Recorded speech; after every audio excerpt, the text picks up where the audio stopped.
في ناس كتير بتسألنا عن جدول شهري وقائي اتبعه في تسمين الأرنب، وإن كان رأيي الشخصي أنا اللي هقوله لحضراتكم ده، أنا ضد تدجين الأرنب، بمعنى إني مش عاوز أخليه فرخ كل اللي جواه لحمه، يعني عقاقير بيطرية. أنا عن نفسي في مزرعتي اتعاملت مع الأعشاب الطبيعية وادت معايا نتائج مذهلة، وفوق كده طعم لحم الأرنب لذيذ جدا. ما تنسوش يا جماعة ان الارنب في الاصل حيوان جبلي بيعيش اصلا على الاعشاب. ليا فيديو بعنوان علاج الارنب بالاعشاب على نفس القناة دي، اسمعوه هيفيدكم جدا جدا جدا في مسألة تسمين الارنب. لكن نزولا على رغبة اللي طلبوني ببرنامج وقائي، هوصف لهم من واقع المسؤولية فقط، مش من واقع اني متبني او اني معاهم 100% في موضوع البرنامج ده. البرنامج ده اولا خاص بجدول المية وموحد في نفس الوقت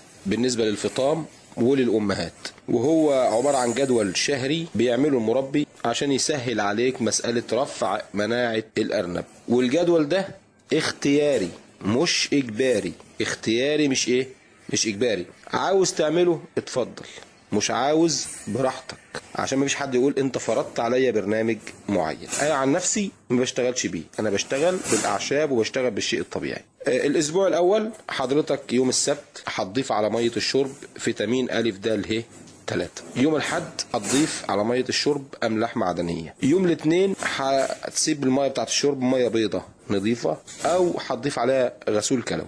يوم الثلاث هتضيف في ميه الشرب ه سيلينيوم. يوم الاربع والخميس والجمعه مضاد حيوي زي سيرو فلوكساسين يكون تركيزه 20%، هتحط ربع جرام من المضاد الحيوي ده على لتر ميه. الاسبوع الثاني السبت هيبقى فيتامين أ د ه 3، الحد املاح معدنيه، الاثنين ميه بيضة، الثلاث ه سيلينيوم، الاربع والخميس ديكلوسول نص سنتي لكل لتر ميه.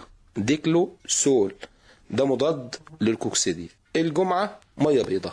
الاسبوع الثالث السبت فيتامين أ د ه 3، الحد املاح معدنية، الاثنين مية بيضة، الثلاث ه سيلينيوم، الاربع مضاد سموم، الاربع والخميس مضاد سموم، والجمعة مية بيضة. الاسبوع الرابع من الشهر السبت فيتامين أ د ه 3، الحد املاح معدنية، الاثنين مية بيضة، التلات هتضيف فيه سيلينيوم، الاربع هتضيف غسيل كلوي في مية الشرب، الخميس مية بيضة، والجمعة فيتامين سي.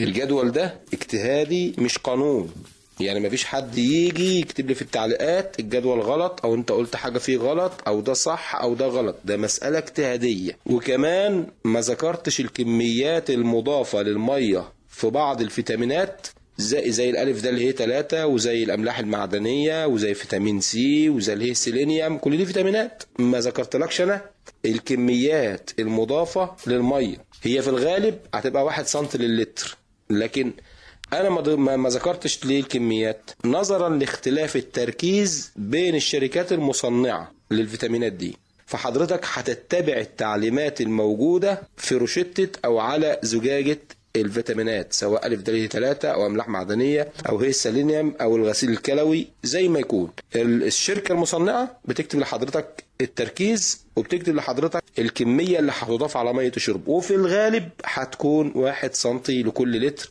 او 1 جرام لكل لتر. كرر الجدول ده شهريا وان شاء الله هتشوف منه نتائج طيبه. يا ريت اكون قدرت اوصل المعلومه لحضراتكم. بنشكركم على متابعتكم للقناة، والسلام عليكم ورحمة الله وبركاته. السلام عليكم ورحمة الله وبركاته. كل يعمل لايك، كل يعمل شير، كل